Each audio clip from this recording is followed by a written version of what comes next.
Welcome to Kicking Kickstarter with me, Jekyls. I am here with Howard Hunt to talk about the Kickstarter game project Dustcloud. Tell us a bit about this project.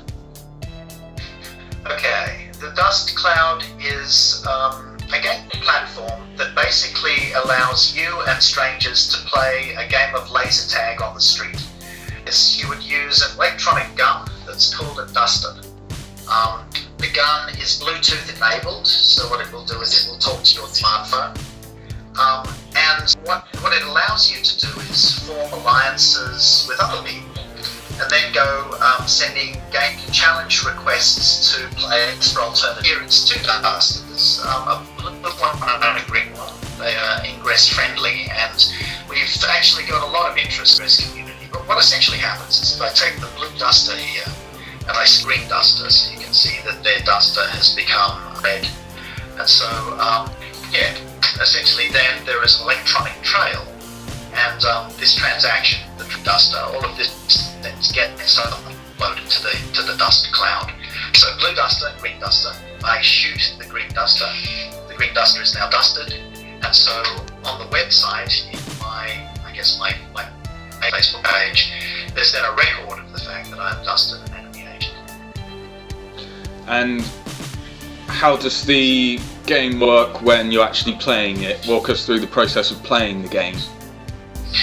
Because in paintball and laser tag, you're really around in a confined space, squeezing off as many shots as you can. Whereas the idea behind the Dustcloud is you're playing it in public places, so it is more of a stealth game because you're wandering around. We played a game last weekend in the city centre of a small town in Germany, and there were lots and lots of non-players, there were lots of civilians into the mix, and so you're walking around looking for the face of the person that you need to dust. And so the duster isn't really something that you're using Dirty Harry style. It's something that is more in your pocket most of the game, and you pull it out once you recognise the person that you need to dust. A big part of it is you really are only equipped with a limited number of electronic bullets. The bullets are called specs, and so you have a limited number of them, and every time you squeeze off a shot, it's one less shot that you have to win. The other thing that's also interesting when you play is, right now, you can see that I have 3 specs in the mag. The green duster in a minute, you can see it's just come online. Now, if I squeeze with the green duster and I shoot the blue duster, I capture the 3 specs that are in the mag. So you have a limited number of bullets to play with, so the gameplay is more of a suspense game, a stealth game, because you're conserving your ammunition. So it's definitely more of an assassin-style game.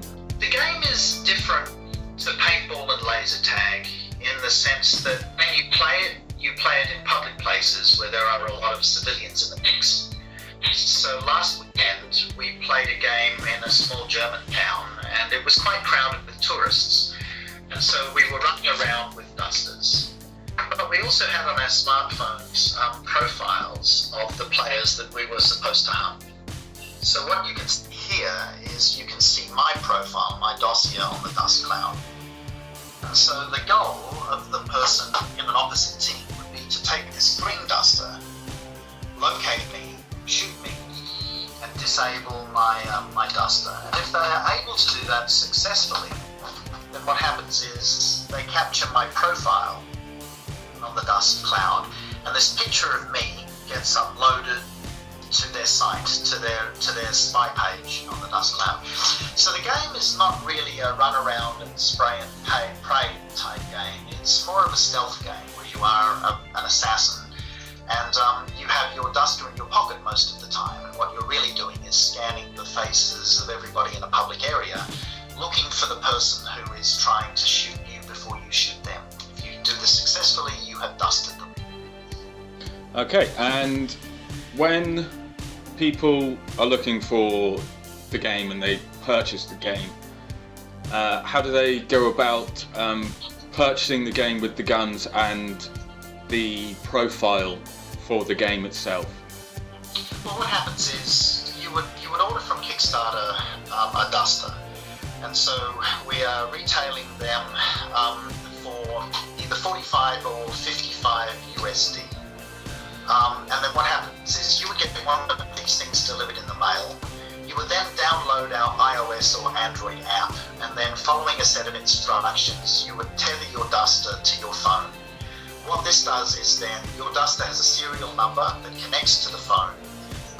If someone is trying to track you, let me see if I can just go back. What should be possible is you can now see on the phone. Hopefully, you can see this. You can see a number of positional dots on a map. So one of them is mine. Yeah. This is Berlin, Germany, where we have about 120 players. So in my neighbourhood, there are 4 people that I could engage with. And so what would be happening would be I would send a challenge request to one of these people.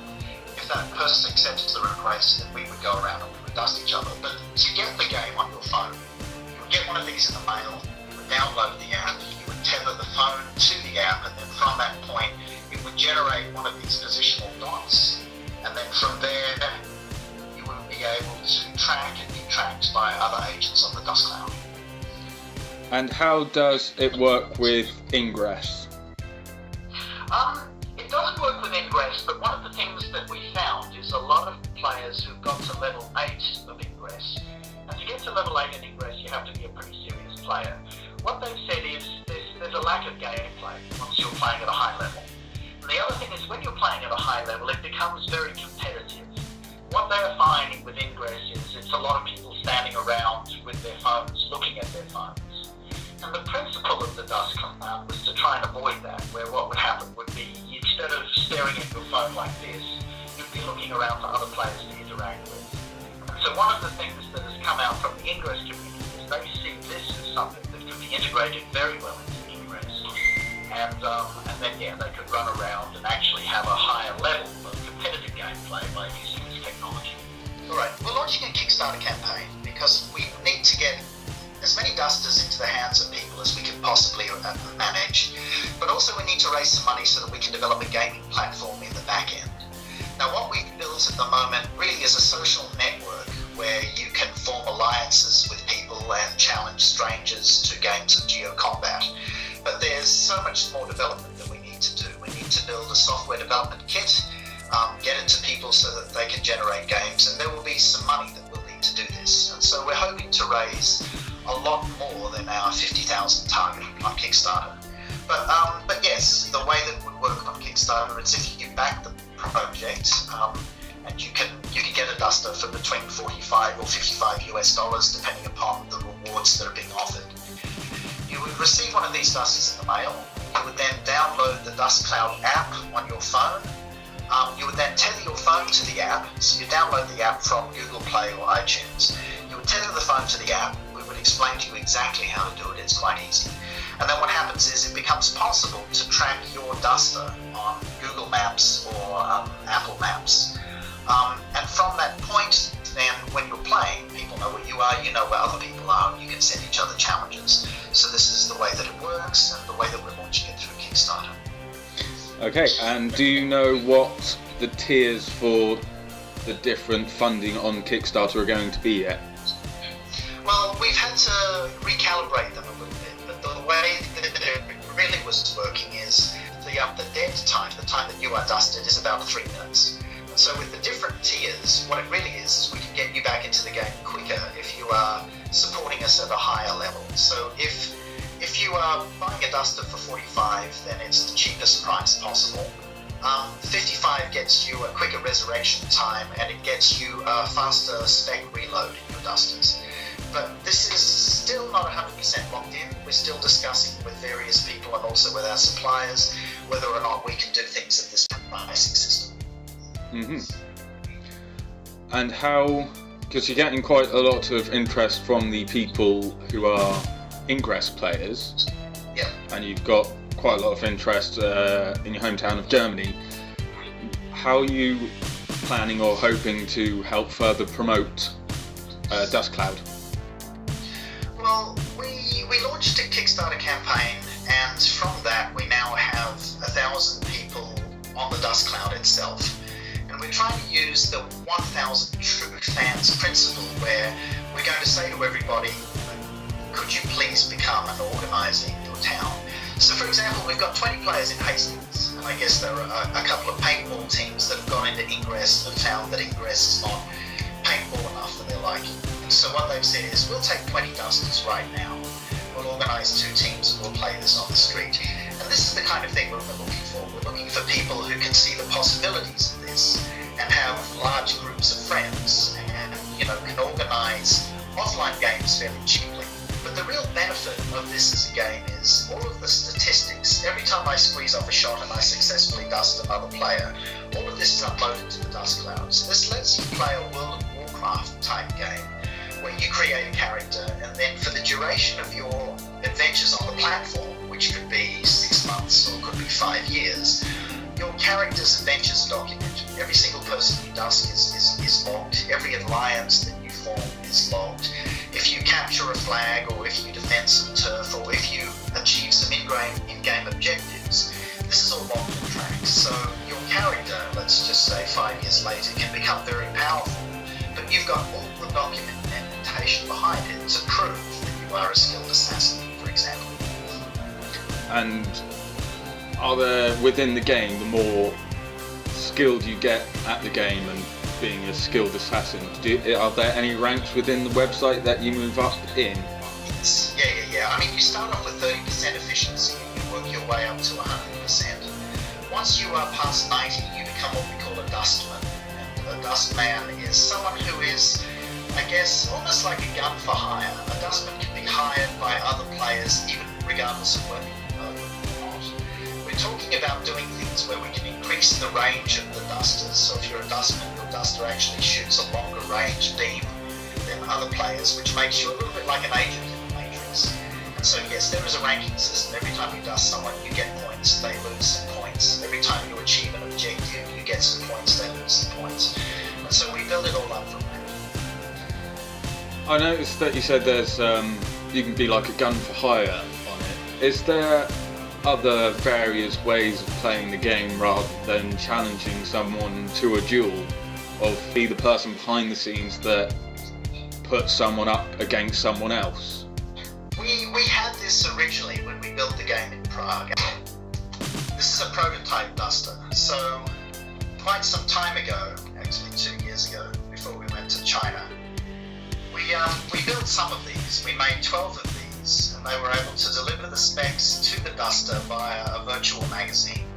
You would put the magazine in the duster would light up. And it was the same principle, you could squeeze off shots. But when we played this game, there were game controllers. There was a map room, and there were guys in the map room, and I think I can send you a video where you can see a little bit of this in action. So yes, this is all the development that we need to raise some money for on Kickstarter. Is we ultimately would like to have tracking in map rooms and tournaments where the guy that is actually controlling teams becomes the superstars of the game, because they become like chess masters. They can push people around in battlefield areas, and whoever is the best chess master wins the game. But we'll also do things like turf playing, where you can define a patch of territory like a bar or a street and say, this is my street. And every day you defend it, you get points, whereas if somebody knows that this bar is yours and they can walk in and dust you, then they get extra points, for having the guts to go in and do it. And then there's other things, like you can form alliances on the Dustcloud, and if you've got a really big alliance, and James, if you were to dust me, I could then tell my whole alliance, okay, I've been dusted by James, go and get him and avenge me. So what happens is, for 30 minutes, you would have all of my guys on your ass. They would have your positional dot on their phones. You'd be lit up. You'd be a target. And so for 30 minutes, people would then get to chat to you, and if they dusted you, they would get bigger points as well. So there's a lot of possibilities for gameplay, and we haven't even started yet. I'm sure people will have ideas that we haven't. It does, well, as you say, you've been working on it for 2 years so far, and it definitely sounds like you've got a long plan in mind as well, a future plan for the games. Sure, yeah. At the moment, we're talking to a distributor in Canada who has said they want to bring us to Asia, and we are talking to some people in Ireland about the possibility of maybe building a business there. And then the last thing that could be very exciting is when I was in Las Vegas promoting this at CES, I met the head of their innovation labs at Panasonic, who said they want to build a headset game. They might be looking to do something like this, involving heads-up displays on VR glasses, which would be completely awesome. And I can send you a little video of that as well. So would having the Dustcloud thing kind of linked up to, say, Google Glasses in the future be something that is like already mulling around in your mind? This is absolutely what we ought to do. I mean, this works as in having a cell phone and a duster, but you've got both your hands full. You're looking around like this. If we could do the whole thing with a headset, that would be much more exciting. Yeah, just a headset and one of the duster guns. That would be. Yeah, sure. That would be an amazing thing to run around in the hometown doing. I'll send some GoPro footage with a little bit of heads-up display stuff that you could use just to demonstrate. It does sound like there's definite longevity potential to be a huge thing with this, with the Dustcloud. It's early days yet. I mean, we've got a long way to go, and like most of these things, we're actually the first, which means we have to now be very sneaky. We have to do a campaign, get as many people to support us as possible, get our dusters into the marketplace and stay there as number one long enough to survive. And so we've gone past the fun aspect where we were inventing. I mean, we built this thing super cool, and then we went to China and transformed it into this, which was even cooler. But now it's kind of all of that scary startup stuff where you've got to get into the marketplace, find an audience, figure out some way to make money and survive. So we're in survival mode at the moment. Yeah, you're definitely in the first hurdles of it all with the Kickstarter campaign itself. Yep, absolutely.